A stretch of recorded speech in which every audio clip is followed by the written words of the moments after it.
So to start, since August 2018, Team Vulcano has worked tirelessly to create value and drive advances for the Vulc ecosystem. All the developments Team Vulcano has made are simply laying the foundation for ground-shaking changes to come in the near future. This paper gives a very brief history of Vulcano, recaps Vulcano's development of hardware, shows a potential trajectory for the establishment of asset classes and data classes based on the Vulcano blockchain, illustrates the potential of non-fungible data tokens and the data token ecosystem, lays out the methodologies for excluding bad actors from the system, and reviews new options for ensuring network integrity. The purpose of this white paper is to inform holders of Vulc of the progress of Team Vulcano. It is also to serve as an introduction for newcomers to the Vulcano ecosystem.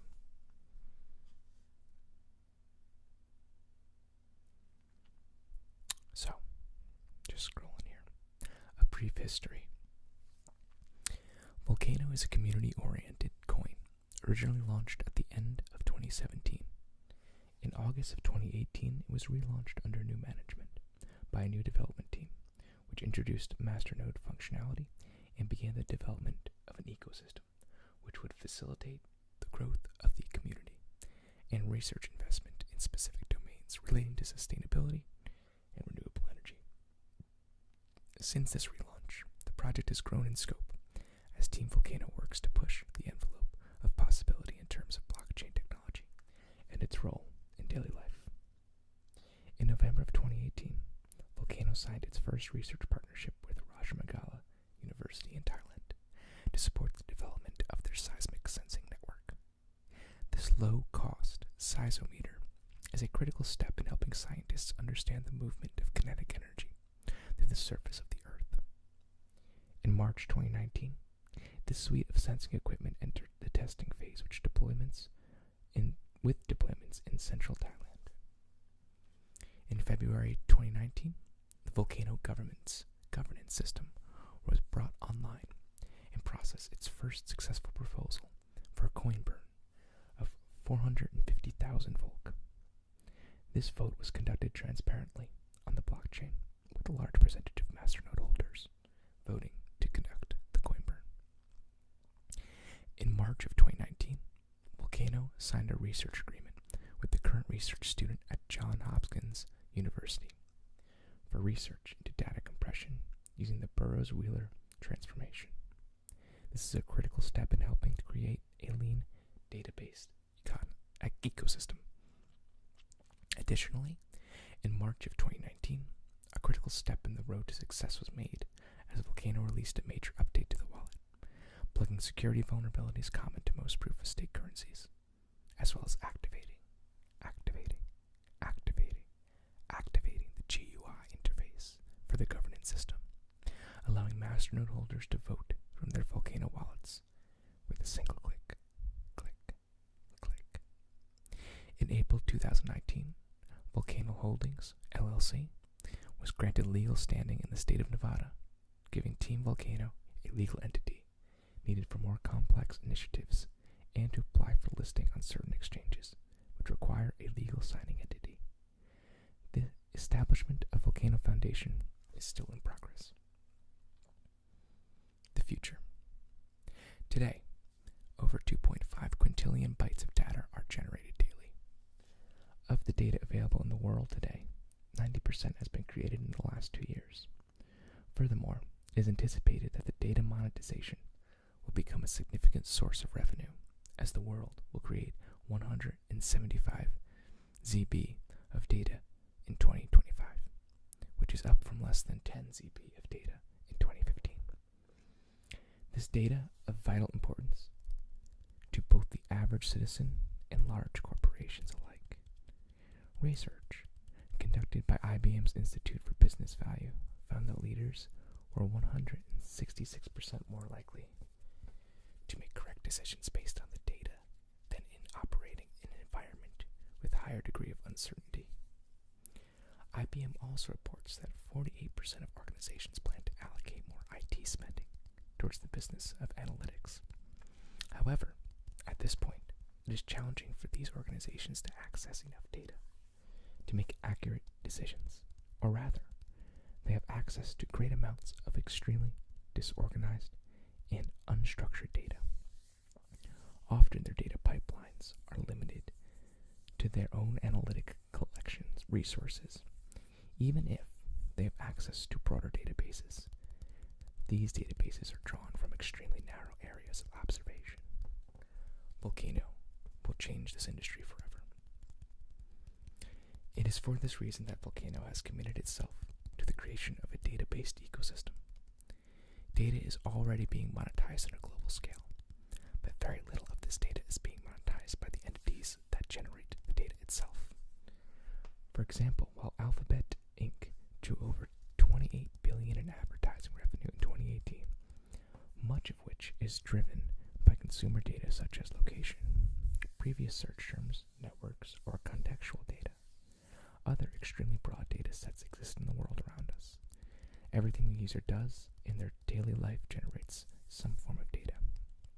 Most of this data is useless to the end user, but some of it can have great value within specific contexts. It is for this reason that Vulcano is in the process of creating a data asset blockchain platform. For the first time in history, it will be possible for users to create tokens representing data on an easy-to-use, distributed, and trustless platform. Pretty freaking cool. Alright, data assets. There will be two types of data tokens supported by the Vulcano network. These types of assets will both be exchanged across the network with ease, but have distinctly different purposes for the end user. The new types of tokens are non-fungible data tokens, NFDTS, and fungible data tokens, FDTs. An NFDT, a non-fungible data token, comes from a single identifiable source and allows data from specific time intervals and specific sources to be monetized. In the case of an NFDT, ownership of the token grants ownership of the data itself. For example, a sensor designed to collect information on the usage of a specific piece of infrastructure, such as a bridge or tunnel, might produce NFDTs, which would represent statistics available during a specific window. Depending on the configuration of the token, ownerships of this data can make it possible for businesses to purchase the data for their own uses. Those not possessing the token to unlock the indicated data would not be able to access it or use it. FDTs. Ownership of a fungible data token, on the other hand, would grant partial ownership of all data within a specific data domain. For example, collective seismic data, some of which is made available for public good, could also be monetized, resulting in the benefits for all those who hold the aforementioned seismically oriented tokens on the Vulcano blockchain. Ownership of these tokens would not imply ownership of specific data sets, but rather an overall interest in their use and monetization. Assets will be created using the Vulcano Asset Creator, which will be a wallet-based application that will allow assets of various types to be created on the Vulcano platform. More details will be released on the specific aspect and the in-depth requirements for token generation in the future.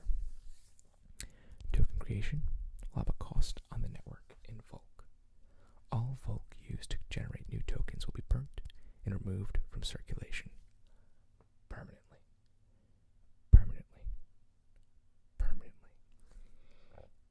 Excuse me. Now see, that to me that's a very big, first off, a little break. You're not seeing this in any other crypto out there right now. This is impressive, very impressive. And to those Vulc owners, when these assets are being created and having to use Vulc as the creation process, that Vulc being burnt, that just increases the value of the Vulc which is awesome. Now, why trustless? We'll take one little break here too. As a designer, as a graphic designer, gotta say, pretty good job on the design of this white paper. Again, I encourage everyone to read this for yourself as well, even though I'm doing it for you. If you want to, it's nice to look at the design of it. It's very well designed. Though, wish you were using Hypatia sands, because I have a weird obsession with Hypatia sands currently. Anyways, why trust? Are you? You might be, actually. I don't know. Why trustless? Back to the white paper. There is a significant gap in the market for this sort of data-based platform. Currently, the majority of data that is disseminated and used is collected from individual users and stored by individual businesses and institutions. As such, the collection, processing, and storage methods are not auditable and lack transparency. For specific companies and for internal usage, this is acceptable. However, there are tremendous inefficiencies which can be remedied through a much broader data collection, processing, and storage solution. While there are other blockchain projects that are purported to allow users to contribute and monetize their data, most have a degree of centralization, which reduces their overall robustness in the face of a rapidly changing technological and regulatory environment. Additionally, the centralization factors at work in some of these other projects places the blockchain projects in a position of trust in a post-GDPR world, opening them to liability and data protection regulatory changes. Vulcano avoids this by working to construct a fully decentralized data-driven ecosystem, placing users in control of their own data and allowing them to use it as they see fit. A user who generates data from any integrated Internet of Things devices will be able to grant access to this data and receive compensation. I love that. The real world. Blockchain projects are not worth anything unless they do something. Team Vulcano believes that in order for Vulcano to have a value in the real world contributions must be made. The next pages are filled with examples of the Vulcano data assets use cases. While there are infinite examples, Team Vulcano has provided several, with a varying degree of detail to give an idea how the system will work. Buckle up, this is where it gets interesting. An example explored. Closed circuit electrical data, Project Moho. A distributed future for localized power usage, monitoring, and settlement. Introduction. There is currently a gap between feed-in tariffs, FITs, and energy costs in the Thai market. As Thailand currency operates on an enhanced Singer-Bio model, all energy currently passes through a state-owned transmission line and meters, placing limitations on businesses.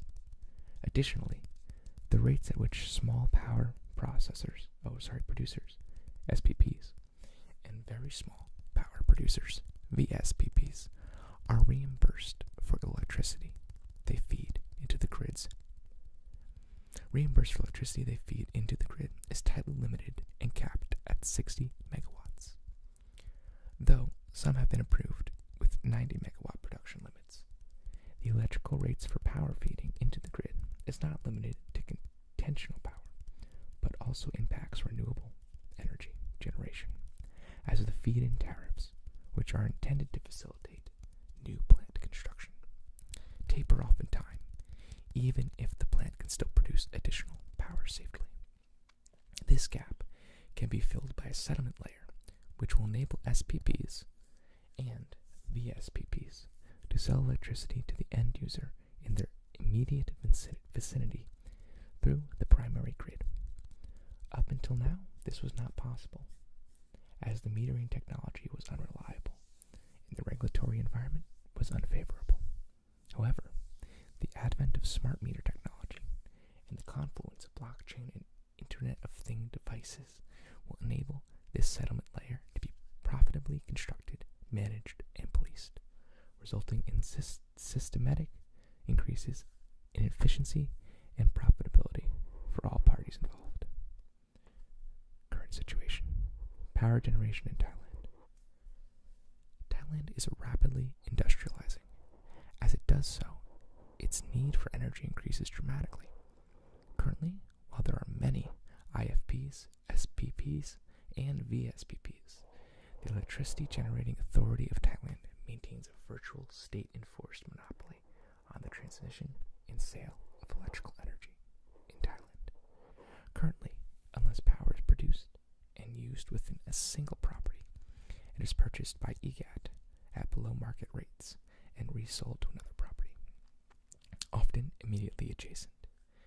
This results in lost opportunities for power generating entities and functional overcharging of power consumers. Additionally, there's a large loss in efficiency introduced to this system through the application of capacity charge to ensure that maximum power draws can be accommodated by the power generation infrastructure. Often, this capacity charge represents over 50% of the monthly billing requirements for a manufacturing facility.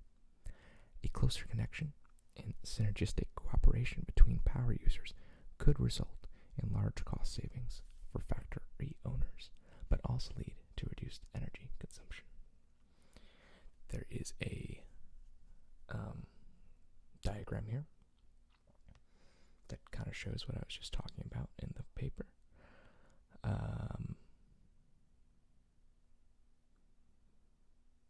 Interesting. That is on page 13, if you want to look at it. Blockchain in the power industry. Over the past several years, there have been many projects which have been launched with the expressed intent of providing blockchain functionality for the energy industry. Unfortunately, as many of these were launched in the initial coin offering craze of 2017 to 2018, many of them have gone dark or ceased development. Additionally, many of them are based on proof-of-work models such as Ethereum. This makes them expensive to operate, as all transactions moving forward across this chain require Ethereum in order to pay miner fees. Additionally, the basic settlement model of most of these projects is based on the block time of the blockchain being used to provide the backbone for the service. In the case of Ethereum, this means that new transactions must be issued every 15 to 20 seconds, with an average per transaction cost of roughly 10 cents, resulting in a per day cost of roughly several $100. Assuming that a transaction broadcast each block.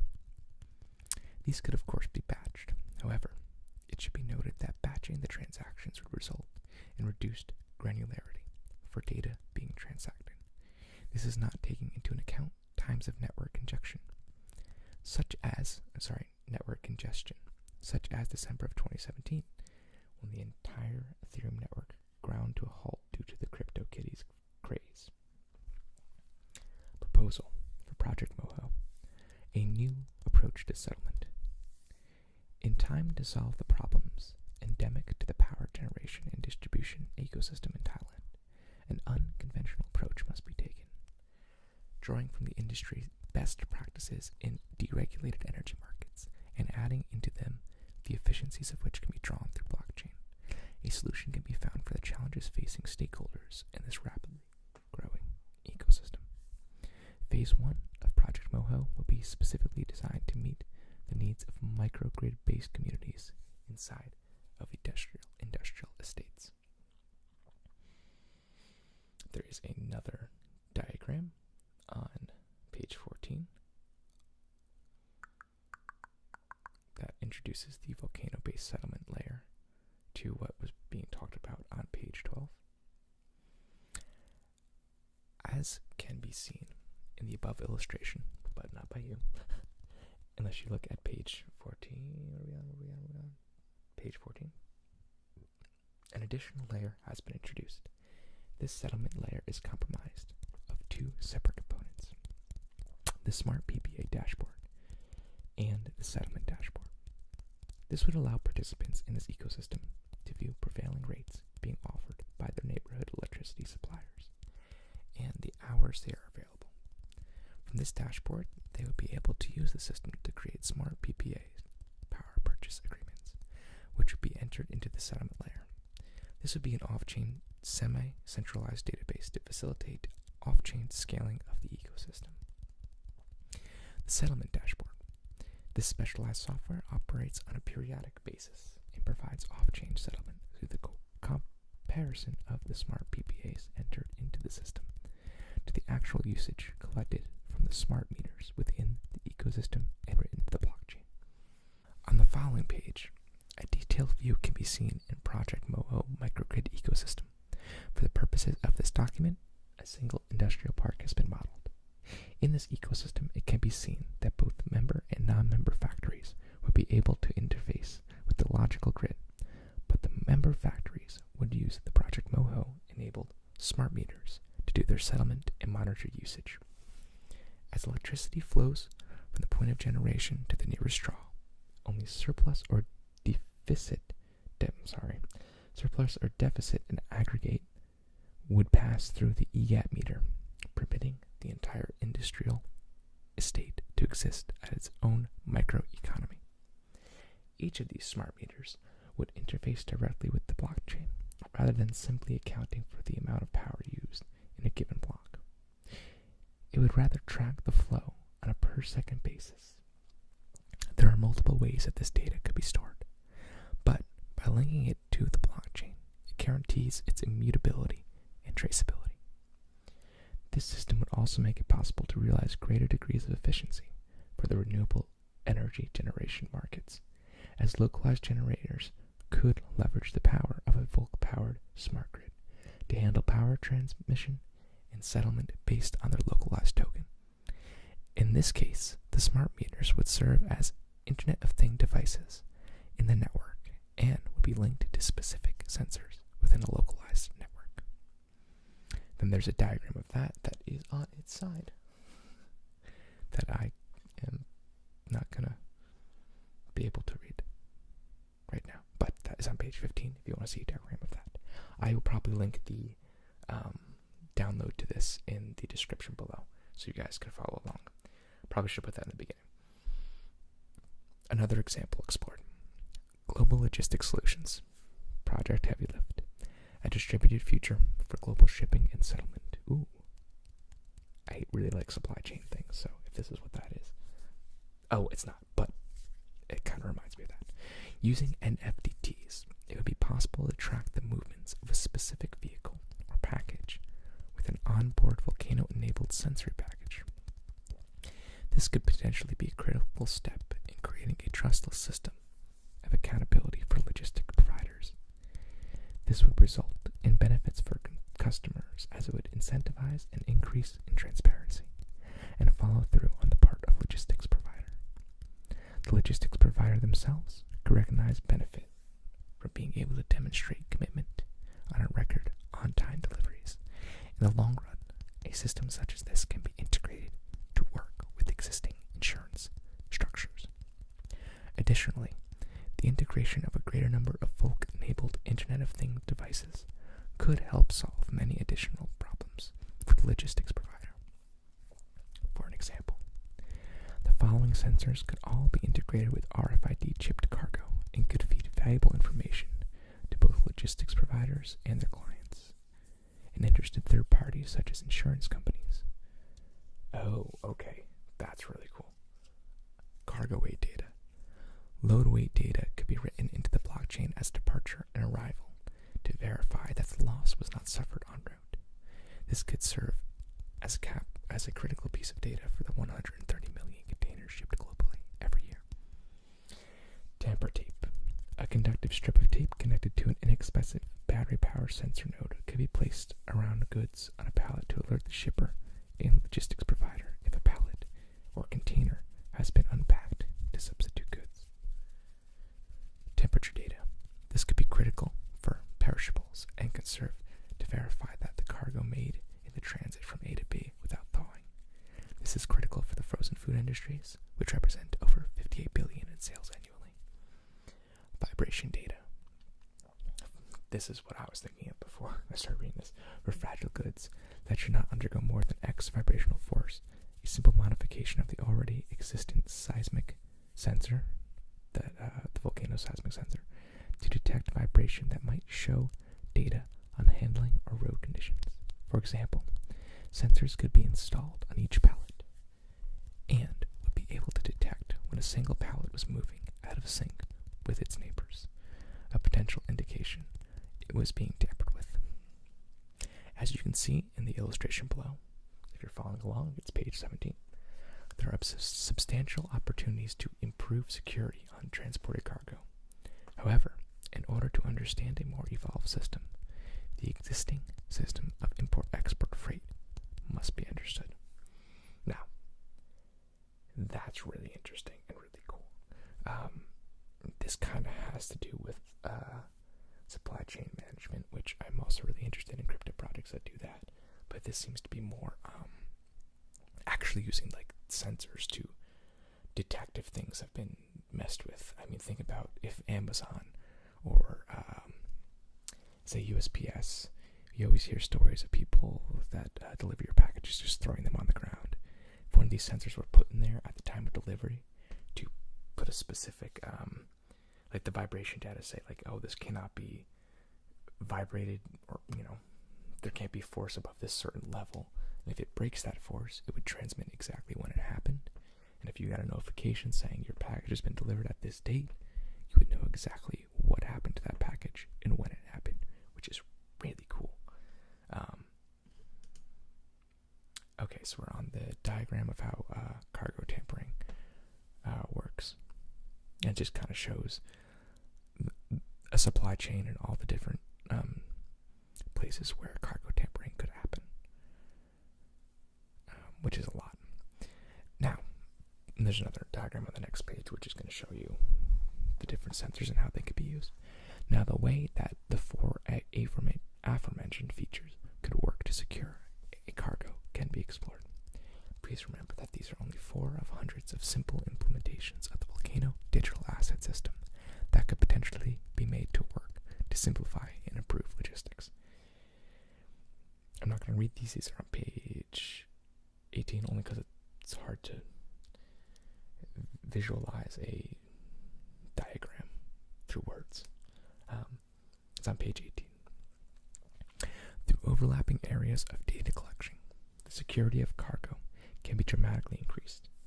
While a specific instance of theft or disruption may not be stopped, the immutable nature of the blockchain would allow law enforcement and company assets to identify and reinforce weak areas of the logistical network. In 2018, cargo theft and supply line distribution accounted for over $22 billion in losses. Developing more robust solutions to help track down and remove bad actors from the logistics equation can result in dramatically increased profits and reduced insurance entanglements. And think about, like, even drug trafficking. I don't really know how that works, but I'm assuming that, you know, you always hear of stories of cargo containers being, you know, loaded with drugs, like a bunch of bricks of cocaine or whatever. This is a weird tangent. But how did those get in there originally? If shipping containers was a standard that these sensors had to be in there, we would know if it was tampered with, you know, and law enforcement can catch this way easier and way faster. That's a really cool use case right there. And here's what got me into Vulcano. Well, not this specifically, but decentralized climate data. I'm big into I like renewable energy and, you know, protecting the planet. And when I first heard Vulcano, they were doing stuff with seismic sensors, and here's another environmental example. Decentralized climate data. Project Data Blossom, a distributed market for global climate and weather data. The first hardware component of what would become the Vulcano network was created in mid-2007 by Sorakrit Shanwatanagu. I actually think I might have pronounced that right. Under the direction of the current Team Vulcano director, Jason Bitbender Brink. For Data Blossom, as a standalone system, this initial version shown here collected and transmitted data using a simple Arduino-based system. Currently, there are several of these units scattered through Bangkok, which will collect is climate and weather data. Samples of this data are shown on the following page. The next version, still under construction, is based on the much more robust Raspberry Pi hardware components. The switch from Arduino to Raspberry Pi will enable the installation of a blockchain ecosystem node. This hardware could support a wide variety of sensors and represents a proof of concept for the data collection model on the climate side of the equation. However, nearly any sensor could be connected to this and used to collect data. I would like one of these just to throw around my house and see what the data is like around my house. And on page 21, we can see some diagrams of data that have been collected. Carbon monoxide, dust concentration, heat index, flammable gas, humidity, temperature. The system, as it is currently envisioned, will function as follows. A sensor will take periodic readings from its environment. It will then transmit this data to a Vulcano computational node, which will encrypt and erasure encode this information before sending it a hash back to the sensor, which will then be encoded into the blockchain. This hash will allow small comment area of the blockchain to be used to reference the stored data. By working in this manner, it will guarantee that the sensor data is kept anonymous, is secured for future use, and can be later monitorized for business analytic purposes. This hash written into the blockchain will also prove as a proof of data sent and will permit the payment of a token to a designated address on the network. In this case, each sensor node will also serve as a dual duty of securing the network, making any attack on the blockchain exceedingly unlikely to succeed. Once the data has been stored on the storage node, it will be distributed to other nodes around the world, guaranteeing that the data will be preserved. We intend to partner with other decentralized storage providers as well, interfacing through the sensors that can take place in a variety of ways. However, Vulcano intends to release both Apple and Android mobile management applications, of which will function as a tool to help manage sensors, as well as a wallet to allow tokens to be sent and exchanged as needed. That's pretty cool. I want one. Other examples. Location security data. Home and corporate access control systems could benefit from the integration of Vulcano-enabled security data hardware. This can be done in one of two ways. Per user, NFTT. In this case, each user and session will be tracked on the blockchain using a non-fungible token data token. The usage of this system for tracking this sort of data would make it possible for a truly trustless security management system to be created. Or overall, it would be possible to create a utility token which would not track specifics of an individual, but rather a usage of a system. This could be applied to security, logistics, or any other industry in which access to a research with finite quantities must be monitored and controlled. Dining noise level verification. Pretty cool. Imagine being able to go to a website to check the ambient noise level at a restaurant in its entirely transparent fashion. Through the use of Vulcano-enabled decibel meter broadcasting the ambient noise level, it would be possible for restaurants to transparently advertise to their target demographic. The deployed sensors would collect data generally, and the participating locations would receive specific token for their local ecosystem. According to Zagat's, noise is the number 2 complaint for diners in the U.S. Through the use of this system, this problem could be transparently solved in a distributed fashion. Mechanical wear and usage data. The Vulcano blockchain could be applied to collecting usage and health statistics for mechanical devices like elevators. Any of the over 1 million elevators in the United States or Canada could be used to provide vital data to construction engineers. Any modern vehicle could provide a wealth of information to civil engineers about road quality. That kind of seems like quick side note, what IOTA is doing with Jaguar, which is really cool. It's awesome that another use case could be used for Vulcano. If you don't know about that, look it up. They're basically will be implementing IOTA into Jaguar cars. You'll have a wallet in your car, which is pretty cool. And that if you opt in, it will send road data back to Jaguar or back to somewhere to analyze the roads and will reward you in crypto. Networked and Vulcano-enabled thermostats could give insight into energy usage and heating or cooling trends. By developing a methodology for integration of these individual sensors with the Vulcano blockchain, we will allow for the aggregation and centralization of larger stores of data than ever existed prior to the development of Vulcano. Data integrity. One critical consideration in any data-driven ecosystem is the isolation and removal of bad actors. As decentralization is critical to the long-term success of a project like Vulcano, the users themselves will play a major role in the validation of data being uploaded in respects to subdomains. Each new subdomain of data added will have its own specific mesh network of reputation-based validation. In this way, users and holders of a specific token on the network will be able to vouch for one another to increase the general faith in the validity of the data provided. Ideally, data collected from within a single ecosystem will be vetted by other members within the same ecosystem.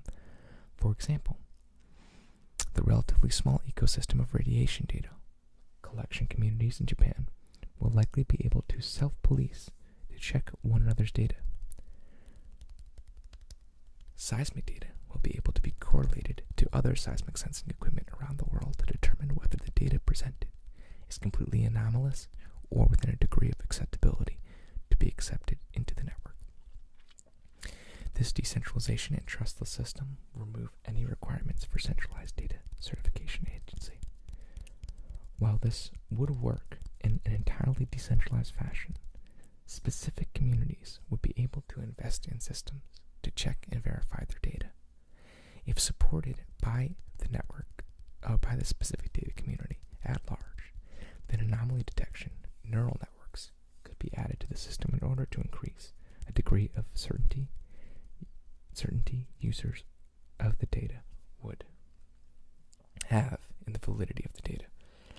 As with other decentralized systems, it would be entirely up to the users and community to determine how far they would like to go in order to validate their data sets. It is expected that the more effort a community takes to validate their data and demonstrate the validation process, the more that data would be worth in the open market. Network security. Currently, Vulcano is a masternode and proof-of-stake cryptocurrency. While this will not change in general terms, there will be modifications to the rewards based on the feed-in characteristics of the masternodes, creating 6 different ways in which one can participate in the network security and computational portions of the Vulcano ecosystem, each with their own distinct reward plans. Interesting. I did not read this part. I was going over it before. Proof of data sent, PODS, assets within the Vulcano ecosystem. Each asset created within the Vulcano chain and linked to Internet of Things devices will generate its own specific token based on the rules used to establish that specific asset. For example, Project Moho may generate Moho.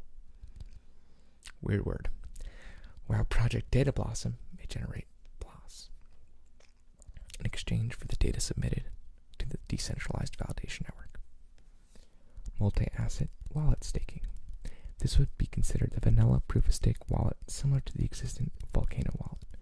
Through keeping a wallet open, a user contributes to the verification transaction and confirms blocks. Users would be rewarded in Vulc for their service to the network. Vulc masternodes. This would be considered the vanilla masternodes currently existent on the Vulcano network.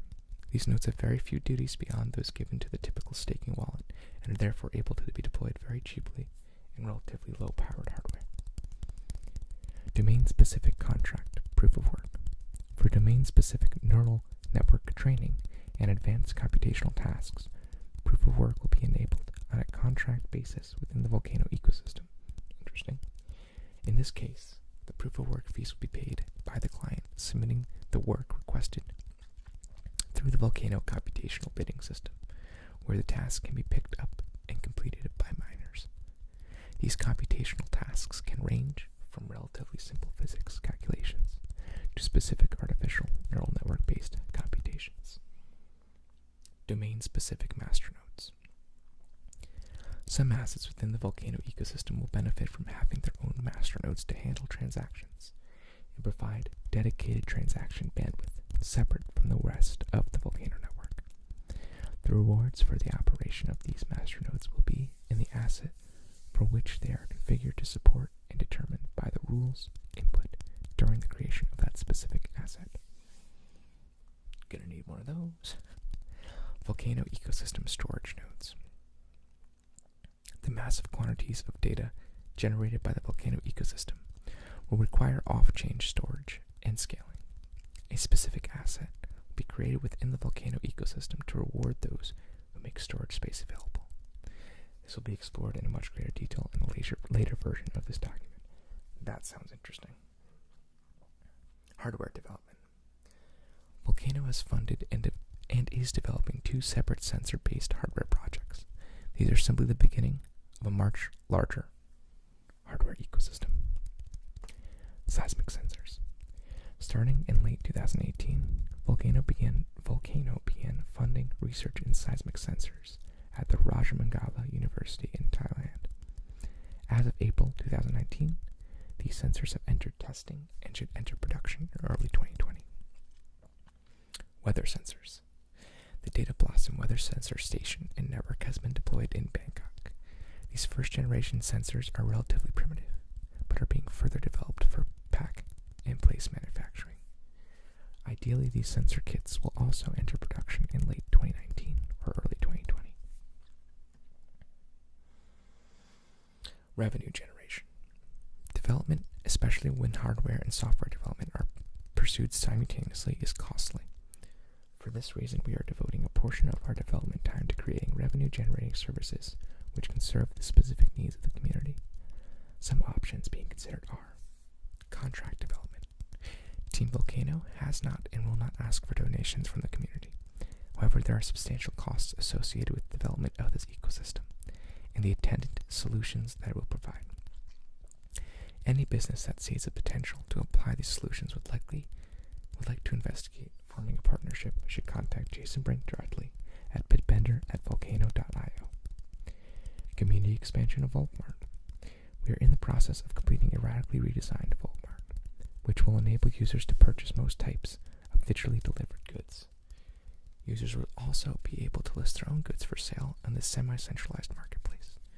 User-listed goods will be vetted to ensure they comply with regulatory concerns. A percentage of the proceeds of this will go directly to providing funding for the development. Vulcano ecosystem consultation. As the Vulcano platform is rolled out, the Vulcano team will offer consultation services to entities wishing to create a token within the Vulcano ecosystem. While this service will not be required to create assets, it will serve to help maintain a high standard of reliability for those projects who choose to avail themselves of the Vulcano ecosystem consultation. Future issues. Development, especially when hardware and software development are pursued simultaneously, is costly. For this reason, we are devoting, this is the same thing as above, but here are some options being considered for future issues. Potential rebrand. The name Vulcano may provide to be something as an obstacle for future growth due to several potential trademark conflicts within the United States and abroad. Additionally, as Vulcano is an unconventional spelling for some people, it may prove a barrier to adoption.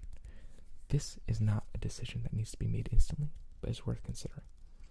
Team Vulcano welcomes suggestions from the community. I like Blossom.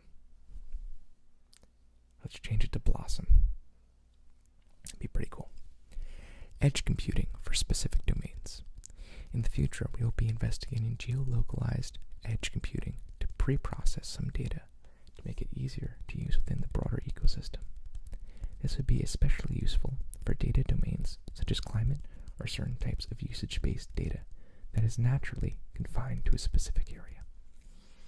In partnerships, we in Team Vulcano have set an extremely ambitious series of tasks for ourselves. Yes, it seems that way. We are actively seeking partnerships with other projects and businesses that could both benefit from the initiatives that we are undertaking, as well as those who would contribute to the work we are conducting. There are also potential possibilities for equity shares in the companies we are establishing to serve the Vulcano ecosystem. And in conclusion, this has been a long video. Where are we? I'm going to move this over a sec. 47 minutes. Hopefully you stayed around this long, and I hope you liked this white paper because I loved it. In conclusion, it has been only 9 months since the Vulcano team was brought together to take over a project that had been without hope. In the last 9 months, the team has accomplished more than some blockchain projects have in a half-decade of operation. However, this is still only the beginning. Vulcano is building a greater eruption to transform the future of cryptocurrency, blockchain, and data-driven assets. Now this I already took a little look at, but there's a thank you down here, and my name's on it, so I'm going to read it. A thank you from Bitbender. The blockchain and cryptocurrency fields are awash with bogus projects and people who are only in it for the money or fame. It is good to be skeptical of projects and push them to achieve the goals that they sent out for themselves. In Team Vulcano, we know that our biggest detractors are usually the ones that push us to achieve the most. I don't know who it was that said it, but I've always stood by the adage, do it for the people who want to see you fail. So in that spirit, I thank everyone who has ever told us that we were doing wouldn't work. We are not perfect, but we do work hard and will make progress towards achieving our goals. I also want to give a huge shout out to our incredible community. You guys are amazing, and I can't possibly stretch that enough. Some people I'd like to thank by name for their stellar community involvement are Chris Nikonos, Blade Runner, Linkara6669, Maiden, Saki, Create, Link55588. That's me. That's my Discord. Come say hi in Discord. Cunning Stunt, Crypto Bro, Carlos, Gerald, Oscar, Zoo, Tego Cryptoman, Pinkersoft, Tufano 1907, Pinnacle King 3005, Bruno, Dead to Rights, Sassman 19, Oblivion, Crypto Yami, Crypto Peace, Orlando Laszlo, Minidorf, Like, and KXK, and so many more. Some of you may be somewhat surprised to find your names on this list. I was. But each and every one of you has contributed to this project in ways that are extremely important. I can go on for dozens and dozens of names. Each and every one of you is vital and has brought something to the project. Also a huge shout out to our global communities and their leaders. Nando DeHave, Carlos and Arnold, among others. To all the Team Vulcano, you guys are my heart and soul. Thank you for all that you do. I cannot possibly thank you enough. No, thank you, Mr. Bitbender. I'm so happy to have found this project. That was the Vulcano Whitepaper 2.0, 2.01, version 2. Wow. It's pretty much a complete overhaul of the project. A lot of work clearly has been going on behind the scenes, and a lot of work clearly will be done in the future. So that was the updated Vulcano roadmap. Thank you guys for sticking around this long. I know it was a long video. Hopefully you guys learned a little bit more about this project. I will put a link to the white paper down below so you guys can read it yourself. I'll also link to the website and the Discord if you want to come join the Discord. Next video, I don't know what it's going to be. I need to record a video for Memorial Day because I will be going on vacation. I'll be in Florida. Fun. You can't really see this, but see this right here? That was a Moe's accident. Now, I don't know if you've ever been to Moe's, but it is a delicious restaurant. And I tripped over the sidewalk into a pillar. and scraped my head. And I like to think that no one saw it, but I was bleeding apparently, and they did know. But was it worth it? Yes, because it was Moe's. Would I do it again? Of course, because I had Moe's that day. Anyways, this is a long video. Thanks for watching, and I will see you on the next video.